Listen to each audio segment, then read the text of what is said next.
Welcome to the Learning Pines YouTube. We hope this video helps. Hello everyone. In this video, I will explain how to remove Chrysler 300 back seats. Before we start, make sure your car is safely parked and turned off. You'll want to have a few tools handy, including a ratchet with 10mm and 18mm sockets. Also, take a moment to clear any personal items from the back seat area. This preparation will make the entire process much smoother and more efficient for you.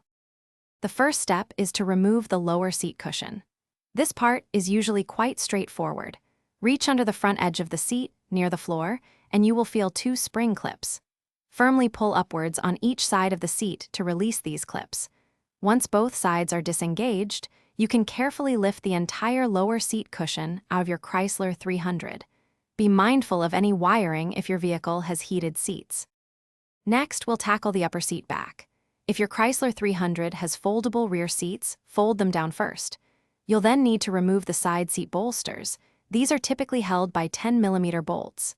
After that, disconnect the seatbelt anchors, which usually require an 18mm socket. Finally, look for any additional bolts securing the main seat back to the frame and remove them before carefully lifting the seat back out. With the seats removed, take a moment to inspect the exposed area for any debris or forgotten items. When you are ready to reinstall, simply reverse these steps. Make sure all bolts are tightened to their proper specifications and that the seat cushions snap securely back into place. Most importantly, double-check that all seat belts are correctly routed through the seat and are fully functional before anyone uses the back seats again. Great job! Thanks for watching. Consider subscribing if we helped you.